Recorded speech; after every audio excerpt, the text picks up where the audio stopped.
Hey everyone, my name is Aaron Murtis, and I am a full-time professor at a university, but also the editor of the Journal of Life Care Planning that you see up here. When I started as the editor of this magazine, I had a few problems, a few things that were challenging my time and how the magazine was organized. And so I wanted to see if I could use LaTeX as a way to solve some of those problems. So this series of videos is going to be for a couple things. One, to sort of introduce it. If you're a person who is either a journal editor or a fellow academic or something like that, and you use APA formatting, this might give you some insight into ways that you can use it for your work too. I heavily relied on other people who had already done work in this open source community, and I sort of pulled pieces from what they were doing to try and fit this project, and I was incredibly grateful for the materials out there. So part of this is for me to give back something that might be beneficial to some of you. I still consider myself probably like beginning to intermediate. Maybe I'm moving over the threshold of intermediate work now in LaTeX, but this is kind of my contribution back to the community to see if there's anything of value here. Especially could be useful if you are an editor and want to have a little bit more, want to change your editing processes a little bit. That was a big thing. The biggest reason why I started using this is that as soon as I started working as the editor of this journal, it became abundantly clear that I was going to spend way too much time doing APA formatting and just going over papers and correcting spacing and punctuation and margins and all that kind of stuff. In the life care planning world, it's kind of unique in that we have a lot of people who come from these various backgrounds: physicians, counselors, attorneys, OTs, PTs, nurses, people from all over the occupational spectrum are writing for this journal, and so they might be using Chicago, Harvard, MLA, APA, any of these like formatting convention systems.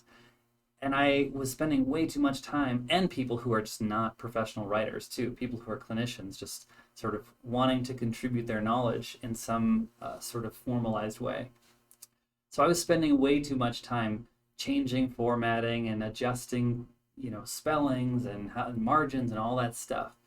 When at the end of the day, I sent all this stuff to the publisher and they changed it all again anyway. So I said, why do the authors have to learn the formatting conventions, and why do I have to spend so much time changing it? Because I don't think they do.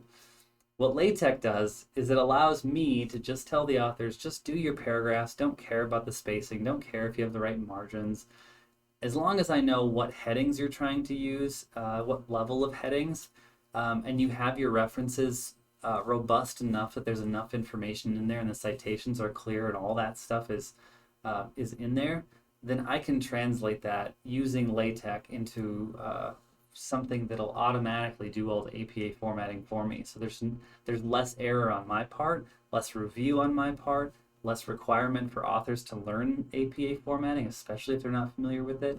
And then it was easier to send to the publisher in a format that they didn't have to fiddle around with anything either. So that was really the primary motivation for me wanting to learn this system and to turn it into this.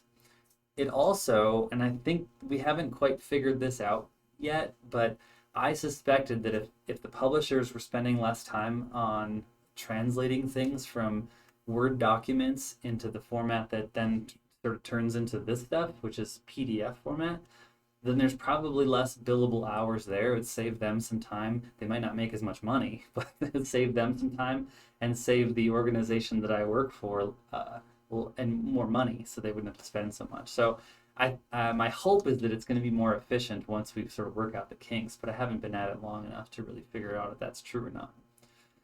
So this series is going to be sort of a technical explanation of what the various packages are that I used, some of the mistakes that I made along the way, and things that I tried that just didn't work, and then also an explanation of what I'm trying to do and what things I want to improve on. So if you're here as a fellow academic or somebody who wants to use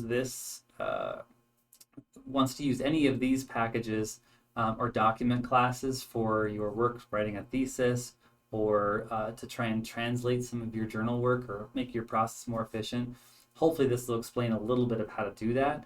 If you're more part of the technical LaTeX community and you have something to contribute here, there's going to be a bunch of things that you're going to see that I just didn't do either correctly or they're non-conventional or something. And so I would really value some feedback, things that I could do a little bit better. So I'm going to end this now, and the next video will be starting to kind of go through the packages and the choices that I made as far as what they're for, how they work, what they do.